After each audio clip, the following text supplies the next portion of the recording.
Good day. I'm Dr. Mark Andrew Holowchak. I'm a Ukrainian American philosopher and historian, author of over 70 published books on a variety of issues, most of which are on Thomas Jefferson. I just finished this morning my 30th book on Thomas Jefferson.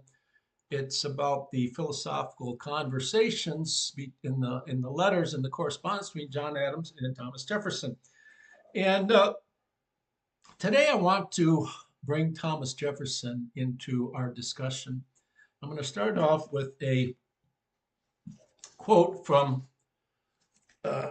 General Petrov, the only Russian, Ukrainian by birth, but he was the only Russian general who was ever forced out of Russia and exiled and being chased down by Putin. But he made his way to the United States. And I want to read to you something what he said when he and his wife got to the United States. He says, America is a country of miracles. Everything is in abundance, food and industrial goods and energy.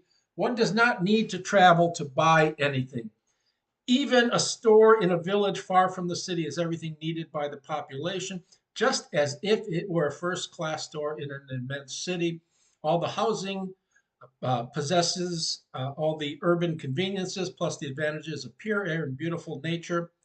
America is like a sea of light where night is turned into day. And he means by that metaphor, his time in Russia was like living all the time underground or at night. Everything is superbly organized. To sum it up, when we, talking about he and his wife, we traveled not just to another country, but to another planet.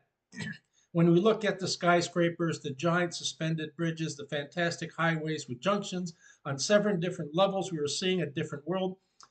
The phrase to catch up with America is a stupid slogan. It's impossible to catch up. The America of today is the result of many years of freedom. Now, he's writing this book several decades ago, of course. And I suspect everything he says about the United States today is no longer true, especially under the present administration. The president that we have today, Donald J. Trump, is more interested in the art of the deal rather than liberty, equality, and those very beautiful promises upon which those beautiful pledges upon which our country is based. I want to read to you from my book, The Scholar's Thomas Jefferson, which is a collection of the great writings of the great man. And this is Thomas Jefferson's first inaugural address, which I've often said I consider to be his greatest writing. He talks about his vision of the United States. He says, a rising nation spread over a wide and fruitful land, traversing all the seas with the rich productions of their industry, engaged in commerce with nations who feel power and forget right, advancing rapidly to destinies beyond the reach of mortal eye. When I contemplate these transcendent objects, we see the honor, the happiness, and the hopes of this beloved country committed, committed to the issue and the auspices of this day. I shrink from the contemplation and humble myself before the magnitude of the undertaking. Right? He pledges to preside over this magnificent country with and behave virtuously and do the best he can to improve the plight of all the citizens of the United States. Government for Thomas Jefferson is government of and by the people. And in this later, he talks about, he gives a brief summation of his political philosophy. And I'll read the ideals. And as I read this, I want listeners to think about just what Ukrainians are fighting for. And I'll talk about that when I'm done with Thomas Jefferson. Well, let's talk about it now. When I finished my book on Ukraine, The Deep Roots of a Young Nation, the secondary title, obviously, because Ukraine's only been a nation since 1991, but the people in there are a mixture of so many different bloods, Tartars, Slavic people, Scandinavic people, Hindu, and so forth. All sorts of different bloods mingled because it was a great pathway for all different nations to cross from east going to west, west going to east, and so forth, south going to north, and north to south. So Ukraine as a Ukrainians have a long, proud history, even if the nation does not per se. Um, but anyways, what I suspect is going on is that following Grigorenko, Ukrainians today are fighting for what he recognized as the clean, fresh air that he immediately sensed as soon as he got into New York. Saw the Statue of Liberty and so forth. Um, in my book, The Disease of Liberty, Thomas Jefferson on History and Liberty, I talk about what liberty meant to Thomas Jefferson. I needed a whole book to get at what it meant to him. It was something without which life was not worth living. And he literally thought liberty was part of the essence of the human animal. That even though for centuries and centuries, many people lived without liberty, they really weren't living human lives. And he was, in my estimation, the greatest founding father, the greatest champion that the world has ever seen for the concept liberty. He even reified, hypostatized. He made a thing of the concept. It was so dear to him. And I am myself a Jeffersonian liberal. But let me read to what he wrote, then I'll have a few comments on what Ukrainians, the brave young men and women that are up at the front, that are making and flying drones, that are doing everything they can, that are enduring their situation in Ukraine while they're being attacked severely and arbitrarily by Vladimir Putin's thugs. He says, I will compress them, the principles of Republican government, within the narrowest compass they will bear. First, equal and exact justice to all men of whatever state, persuasion, religious, or political. All people having equal access to justice. Peace, commerce, and honest friendship with all nations, entangling alliances with none. So no special interest to any alliances. Any nation that wants to enter in commercial relationships with us and friendly relationships will do that. The support of state governments and all their rights as the most competent administrations for our domestic concerns and the surest bulwarks. This is Thomas Jefferson's commitment to states' rights, that the states are, in the aggregate, certainly, and even of themselves, more important than the federal government. And the federal government exists, in some sense, to guarantee the rights of the citizens of the various states and to engage in foreign affairs. All right. The preservation of the general government in its whole constitutional vigor is the sheet anchor of our peace at home and safety abroad. In other words, a very strict interpretation of the Constitution and behavior consistent with the Constitution. A jealous care of the right of election by the people, a mild and safe corrective of abuses which are lopped by the sword of revolution, where peaceable remedies are unprovided. Right? So popular election. Government for Jefferson was of and by the people. Even though there were elected representatives, those representatives were to be overseen and, if needed, recalled by Jefferson. Absolute acquiescence in the decisions of the majority, the vital principle of republics, from which no appeal but to force, the vital principle of immediate parent of despotism. That's what we see in Russia today. We have despotism. It's what we see in the United States today. We have one man running the country without respect to the Constitution, without respect to the bicameral Congress, without respect to the judiciary, and for the most part, without respect for the American people. Certainly, embraces freedom of the press. A well-disciplined militia, our best reliance in peace, and for the first moments of war, to regulars may relieve them. The supremacy of the civil over the military authority. We are going to be first and foremost a civil nation, not a military nation. Economy in the public expense, that labor may be lightly burdened. What he means there is that governmental spending should be light and moderate and not tax excessively the American people. Honest payment of our debts and sacred preservation of our public faith, encouragement of agriculture, of the commerce as its handmaiden. Jefferson was always first and foremost committed to husbandry or farming. The diffusion of information and arraignment of all abuses at the bar of public reason. Free and open discussion on issues to settle them. He's talking about courts too. Freedom of religion, freedom of the press, freedom of person under the protection of habeas corpus, and trial by juries impartially selected. He sums these principles form the bright constellation which has gone before us and guided our steps through an age of revolution and reformation. The wisdom of our sages and blood of our heroes have been devoted to their attainment. They should be the creed of our political faith, the text of civic instruction, the touchstone by which to try the services of those who trust. And should we wander from them in moments of error or of alarm, let us hasten to retrace our steps and to regain the road which alone leads to peace, liberty, and safety. All these things being interconnected. As I argued, the United States has long been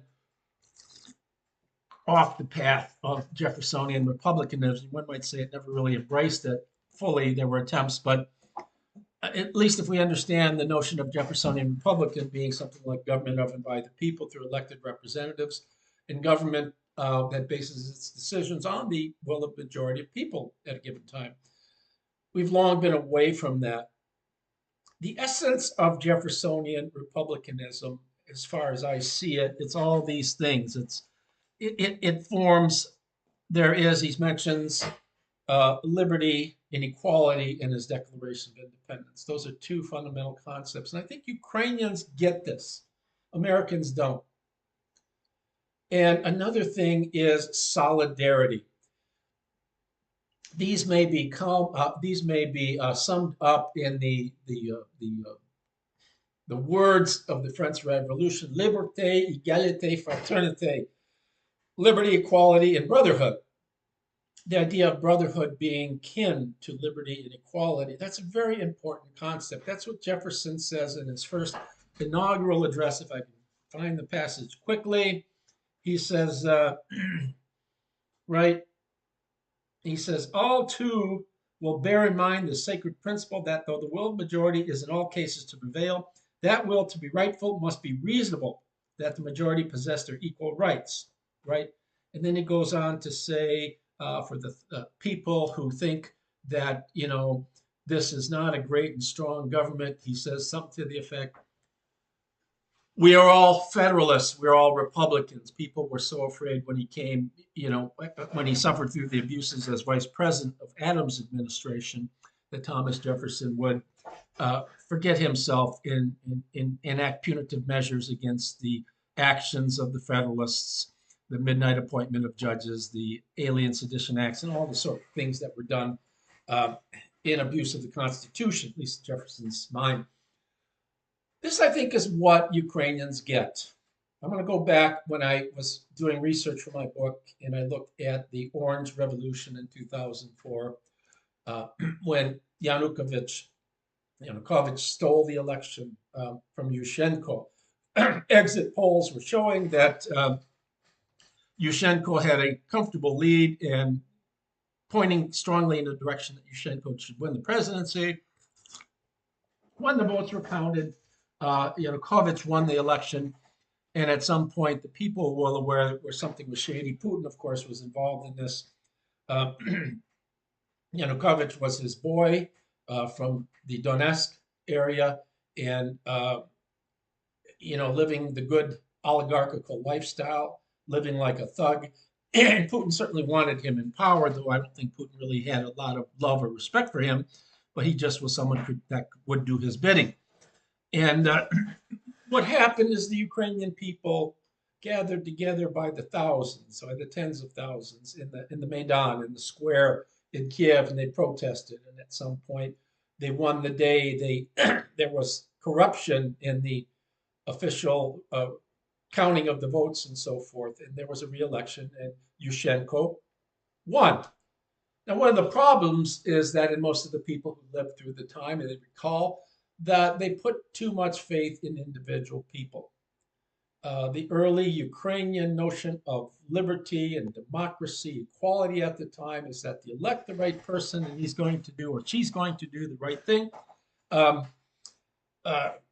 Yushchenko didn't get along with Yulia Tymoshenko. There are all the people that they thought were representing them let down the Ukrainian people. And many of the people who participated in the Euromaidan in 2014, 2015, this is where Yanukovych gets back into power. He's Putin's puppy once again. And as the Ukrainians were all excited about being part of the European Union, being part of NATO, Yanukovych turns them into a different direction, says we're going to be partnering with Russia, doing Putin's, he was getting much money from Putin, it's bribe money to go in that direction. What happened at this singular moment when hundreds of thousands of people gathered in Kiev, many were bussed in from other cities across Ukraine and so forth just to participate. There were the Heavenly Hundred who were killed. Some people were killed. There was some violence and so forth. But at some point, Yanukovych, fearing for his life, flees Ukraine and he goes to Russia, and where he currently lives at this point. And when you read the accounts of people, I like to read different accounts on the internet or different books where people talk about people who participated in the Second Maidan and the Euromaidan. All of them talk about a feeling of solidarity. They understood. We know the catastrophic events that happened after that. Putin goes into Crimea, he goes into the Donbass, and they start what in effect is the war that's still going on today. But nonetheless, the Ukrainians got their feet wet with the Orange Revolution. And then in Euromaidan in 2014, a lot of people described, they said, yes, I was afraid when I was watching what was going on the news or television. But when I was participating, even though my life was perhaps on the line, I wasn't afraid anymore. I was part of something really special. What these Ukrainians are talking about, it's men and women, was being a part of a sort of brotherhood, a sisterhood, experiencing solidarity, experiencing fusion, experiencing what it meant for the first time really to be a Ukrainian. And I mean that sincerely. That's what that Euromaidan, that's what I got out of it. People talk about the brotherhood, the sort of bliss, the lack of fear of death, even though they were in a very, very dangerous, volatile situation all the time. But there were Catholics with Orthodox Christians bonding together. There were Jews who participated. There were Poles. There were Russians. There were Ukrainians. There were all different sorts of people, other sorts of Europeans who gathered together, and all the different sort of elements that make up wonderfully Ukraine today participated in this. And the people got their first taste of freedom and democracy. Democracy is not just doing whatever you want to do whenever you want to do it. It implies solidarity, brotherhood, sisterhood, whatever you want to call it. And that's what I think Americans have long forgotten. We have split ourselves up into Democrats and Republicans. We've got a president who's turning us in the direction of dictatorship. And people say turning, I think it is a dictatorship at this point. He fights with the judiciary. He would be happy if he could run the American government just like Putin runs Russia. And in that regard, Americans have lost. We are not the land of the free and the home of the brave. I suggest to you what Zelensky, other Ukrainian politicians and generals, and all the brave men and women, and I interface with some of these brave young men and women on Facebook Messenger who send me messages and ask me to wish them well and ask me to, if I could donate or talk about people donating to the cause. And please do that. Help wherever you can, all these brave men and women who are fighting for freedom. But these are people who are fighting for a new Ukraine, a Ukraine that aligns itself with Europe, and it will be part of NATO at some day. Who knows when that'll be? Probably sooner rather than later. And at this point, I think Ukraine and Europe and NATO needs to just turn away from America so long as Donald Trump is running it. The United States, as it currently exists, there are many great patriots in the country who believe in the sort of ideals that Jefferson promoted. Many are friends of mine, and I will continue to fight for them. It's in effect why I'm doing these videos. I'm doing these videos not for just the great and brave, beautiful Ukrainian people who are fighting for their lives, fighting for what is theirs. Let me say ours. I'm part of the project as well by blood. Just fighting for what is your own. The ancient Greek and Roman Stoics had a concept of Greek homologia. That is, this is mine, not yours, and you have no right to take it from me. Putin, of course, does not care about that, and he takes whatever he deems what he wants. And the United States, as it currently exists, is not the land of the free, home of the brave. I would say the true scions of Jeffersonian principles of liberty, equality, and brotherhood are Ukrainians. So Ukrainians, let's understand them to be the people who are really fighting for liberty and equality and solidarity, to be the real scions of Jefferson, the descendants of Thomas Jefferson, who understand beautifully well his principles and are fighting for them. And that's the difference between the Ukrainian brave and beautiful soldiers and the Russian soldiers. Russians are fighting for money or because they're forced into it. Ukrainians are fighting for something beautiful. They're fighting for liberty. They're fighting for self-determination. And Americans need to understand that. We need to understand our history, that we fought for these principles hundreds of years ago, and they're worth fighting for, and they're being taken away from us, and we don't seem to care. But anyways, I want to thank you. If you enjoyed this video, please like it, share it, and I'll do another one soon. But I want to say TTFN and thank you for all the great people supporting the Ukrainian cause in the war, and for those beautiful men and women who are fighting for at the Ukrainian front and putting their life on the line so that the next generation of Ukrainians will have freedom and free air to breathe. Thank you very much, and let's do this again at another occasion.